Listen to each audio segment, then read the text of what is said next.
Hello guys, in this video I am going to show you how to set the distance from route function in the Zap-Map application.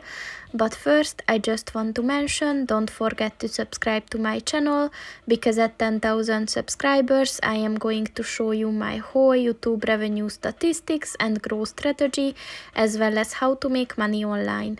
Let's jump into it. First of all, open the application on your phone. And then click on the routes button at the bottom of the page.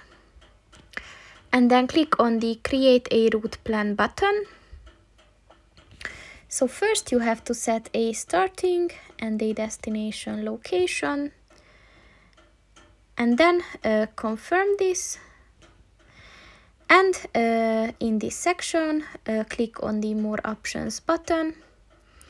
And at the charger search options section, look for the distance from route button. And as you can see, by dragging this orange circle, you can set the amount of kilometers that you want to use. So that's pretty much it for this video, guys. See you in the next one. Goodbye.